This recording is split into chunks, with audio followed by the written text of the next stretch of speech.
All right, on this episode of Bouts Talking Bouts, talking to an individual who has a big fight coming up, which goes on September the 7th. It's a featherweight tilt to Bellator 226. Daniel Carey going to be taking on Gaston Bolanos, and I have Gaston on the show. How's your day going so far there, man? Good, man. I just got done with a little bit of conditioning this morning out here in the West Coast. Oh, cool. So, who are you like working with on that end of things to, I guess, get your conditioning to where you want it to be for this fight here? My conditioning and my striking is always done with my head coach. So yeah, experience experience is the man in charge of my basically everything. You know, he runs my whole camp. We've been together working for over 10 years. So as far as my conditioning and my striking and who I work my grappling with, I just trust him with it all. Yeah, for sure, man. And it seems like you're working with a lot of just real tough guys and stuff, coming through the gym and just you going out there and everything too. Like I saw you got in some work with Cody Garbrandt at one point, and I've seen you out there with a few guys like Michael Chandler and stuff like that. In terms of like sparring partners and stuff like that, who are you putting in that work with? I spent a lot of time with Eddie Abasola is one of my longtime training partners for a long time since I was in the Muay Thai leagues. Adam Piccolotti, Bellator lightweight, has been coming through a lot to my gym, helping me out with my grappling, and helping him out with his striking. But we've been both making big gains and both getting better, and I believe we're both ready for these fights, big fights coming up for both of us. Yeah, absolutely. And I mean, your entire pro career has been under the Bellator banner so far, and it seems like you're really making strides on that MMA end of things. But it seems like also you've indicated some level of interest in getting a Bellator kickboxing fight going on. Is that something you would like to actualize into reality in the near future? Or are you more so maybe focusing on just the MMA run? Like, where are you at on that end? No, I'm a competitor. I've been fighting since I was 10 years old. I'm 26 now. I love fighting, man. I'm healthy, and I love staying busy. There's an opportunity after this MMA fight to jump into a kickboxing card. I would love to do that. Yeah, man, I just love staying busy. I'm a fighter, but first and foremost, I'm a competitor. So whether it's Muay Thai, MMA, or kickboxing, I like doing all three. So whichever one comes up, that's the one that I want to do. Yeah, absolutely. And also, I was noticing that you like get a lot of surfing in as well. Like that seems to be a big thing for you. I'm wondering if like that informs any of your, I guess, mental game heading into some of these fights here. Because it seems like with surfing, being in that flow state lends itself well to that kind of form. Like, have you learned anything, I guess, on a flow state level that you can apply to your efforts in combat? Lately,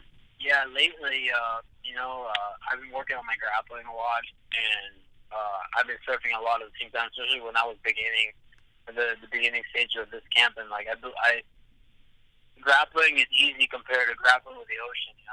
There's nothing like that. So yeah, I've been surfing for even longer than I've been fighting, and that's one of the things that I love the most to do when I'm not training or getting ready for fights. Or even then, I still want to get out there and paddle out and catch the waves. So I feel like there's a big comparison between surfing and fighting and martial arts. The flowy stages of it and everything that comes to when it comes to that. I feel like they're completely different sports, but when you think about them and when you put certain things in comparison, they can be very similar. So I love, and beyond that, like, I'm not depressed or anything like that. I love staying active, and that's a great way to do it, and not really think about putting physical work, such as like when you're like training, in the gym. Yeah, for sure, man. And just like the precision with some of your strikes and everything like that. Like I saw Kieran Fitzgibbons was kind of talking about that as well, just sort of saying that you were even better than, say, a guy like John Jones, just in the sense of you can really get that timing well and you can, land that spinning elbow. What do you credit to having, like, I guess, like the sense of timing and precision that you have there? Is it just like that sense of like constant repetition, or what do you think lends itself to, I guess, the confluence of like power and just like on point timing? I believe it's all when it comes to that specific strike, and most strikes, most knockouts that you see that are really like, well, it's a mixture of the opponent not seeing what's coming and the fighter counter and time it really well, and that will generate the most power. When you hit somebody at the same time as they don't expect, that will create a vicious amount of power. The timing is well in there. So I think it's a combination of timing, vision, space, and distance that makes and it's not just spinning elbows, but I believe with anything like that. You saw last weekend Ricky Banderas had a tremendous knockout, stepping back into that switch hook. And that was all. It was a hard punch, but more than anything, it was a well timed punch. So you can when timing, space, and distance, and vision all combined with one another, I believe that's when you see the most vicious knockout.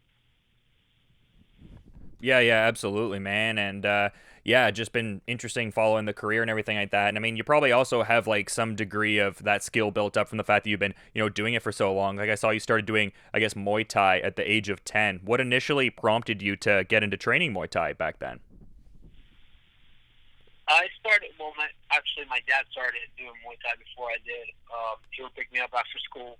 I would go just watch him, take classes, and then eventually started hitting the bag and started training. Before I knew it, I had a couple fights lined up, and it just became something that I did. It was my way of kind of like releasing anger as a child, and my way of staying disciplined. And it became eventually the way that my parents would like hold things over my head, such as like hey, if you don't do homework, you can't go to the gym and you can't train. So I will always be disciplined. I will always stay disciplined because that's what I needed to do in order to keep training, because I just loved it so much, and I've been loving it ever since. My whole dream was always to make a living out of this and be able to be a professional and dedicate my life fully to this. So to be able to do that finally, I just want to thank the Bellator platform for giving me such an opportunity to keep doing this and actually following my dream of being a professional athlete. Yeah, absolutely. And, talking specifically about this fight here, I mean, you're getting in there with Daniel Carey, a guy who's got that 6-3 record heading into this bout. Are you a fighter who tends to do like tape study on your opponents, or do you more so allocate that to like people in your camp and you focus on your own efforts? Daniel fights. He's a tough guy, tough competitor. I think he's got some good skill to him. I do watch enough tape. I don't fixate. I don't like fixating. I also like doing training and getting ready for things that I'm going to do to my opponent. But at the same time, you always got to be aware. So you got to have a balance, and that's a balance you got to have when it comes to combat sports in general. I think you got to have a balance. You got to know when to train really hard, when to take rest. You got to know when to do enough striking, enough jiu-jitsu, enough conditioning. You got to be able to.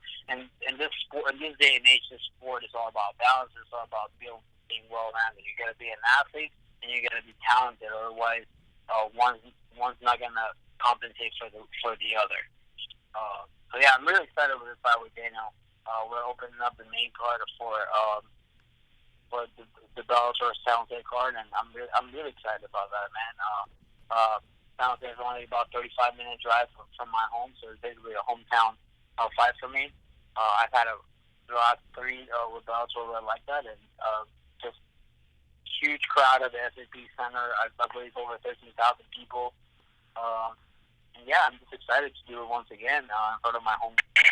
I want to have and I have the right opponent, the right dance partner to have a great fight with and open up this main card properly the way it needs to be opened up.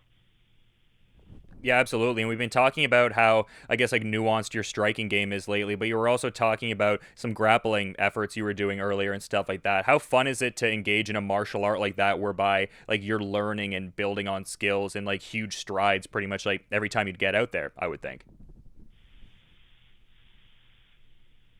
Well, like I said, I'm always trying to find the balance and becoming the most well-rounded I can be. So that's my number one goal every time I step back out there is to be better than I was last. It's not so much about beating the person in front of me, but about being able to beat the person that I was on my last fight, and to outshine that last performance that I had. I know a lot of people see me as the guy who throws spinning back elbows, but like I said, I have knockouts from everywhere: left hands, right hands, low kicks, spinning elbows, anything, and I believe eventually we're going to start seeing some submissions in there. Now I believe sky's the limit for me. I'm always working on my craft, and I'm always trying to get better. Yeah, for sure. It seems like you have that laser focus and the solid work ethic and everything like that. So I imagine you're very locked into this fight in particular. But I'm curious as to like how much you're paying attention to, things with the featherweight Grand Prix, because even on this card you have coming up here, like there's some consequential bouts in that Grand Prix on there. Like how much are you paying attention to the featherweight Grand Prix, and do you have like any, I guess, predictions for who comes out with the belt there? Man, I'll tell you what, I'm always watching fights. What doesn't matter the weight class, doesn't matter the organization. I'm always watching fights. Even the sport, kickboxing, Muay Thai, MMA. I'm always watching fights. I'm always studying. I'm always trying to get better. I believe I'm really when it comes to visual learning, I'm really good at learning through vision and through. I pick up things a lot through seeing things. So I love watching fights. Like I said, I've been doing this since I was 10. So I can't say it's all I know, but it's what I love to do the most, which makes my life so much easier that I get to do something that I love every day. But yeah, I'm always studying the game. I'm always trying to improve and get better. And hopefully, in the future, I'll have a job as an analyst or commentating or anything like that. Being able to back up the job of fighting and getting out of the cage as well, because I do truly love everything that is mixed martial arts, stand up, everything. I've learned to try to embrace it all when it comes to fighting, and I love studying it every weekend as well. Going back to the Grand Prix, of course I'll focus on this Grand Prix. I'm watching everybody that's on it. I believe it's a very, very good stacked tournament when it comes to the Bellator featherweight division. You have all kinds of all around the board. You have all talent. You have the veterans on one side, then you have the youngins, the AJ McKees, the Adam Boricks, the Taiwan Claxton, and then you have the Patricia Pitbulls and the Sanchez of the division as well. You have a really good mix of talent and all experience levels here. So I'm definitely keeping a close eye on that, and really excited to see how this all plays out. Yeah, well, it sounds like you're on the path for that analyst gig there, man. That was a pretty thorough breakdown there.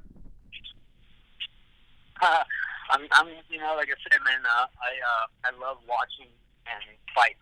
Every weekend, I can watch fights. Sometimes I'll even, when I feel like the judging isn't being fair, I'll even turn off the commentating and just try to kind of sink in and really pay attention and study fights, which I think is something that most fighters don't do. I'm always I don't believe one art's much better than the other. In any given day, anybody can win.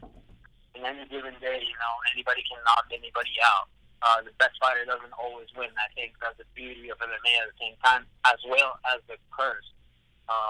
So when it comes to that, you always got to be studying. You always got to be getting better, and always got to, finding that balance of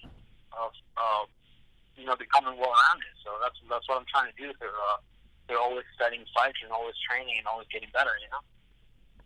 Yeah, and it seems like you focus on the recuperation end of things too. Like you got the CBD going on and everything like that. But I'm also curious, in terms of the music you like to train to. I noticed you had "Light It Up" by Diplo as your theme song at one point, at the very least. Is that kind of the stuff you're training to, a lot of EDM, or are there some different genres getting in there too? I'll tell you what, man. I don't make it really public till the fight week.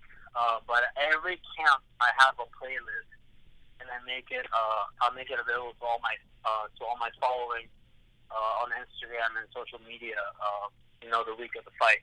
But I have a playlist every camp, and every playlist has kind of its own name, its own meaning, and yeah, it's pretty much basically I take my fans and supporters and through everything that every lyric, everything. Not everything has a meaning necessarily, but I take them through a journey through that, and so they can see what I've been listening to. And what's been pumping me up and getting me through workouts and through tough training sessions. That's real cool, man. I think that's awesome, but you've been great with your time here. I'm curious though if there's anything you want to add as a parting thought as we're wrapping up here. Yeah, man. Like I said, I'm an all-around kind of guy. I surf, I fight. I love studying fights. And yeah, like you said, trying to work really hard on my social media as well, and try to put different things out there, not just fighting, but other things that I do, such as surfing and traveling and everything that I try to do. But like I said, thank you so much for the interview. I'm really excited about this fight, and I'm really excited to start this card on the main card. And I'm gonna bring it on for sure. Yeah, I think people are going to love this fight. It goes September the 7th. It is a featherweight tilt, Bellator 226. Daniel Carey taking on Gaston Bolanos. And again, Gaston, just appreciate the time and insights, and hope you enjoy the rest of your day too, man. Thank you very much. You too, man.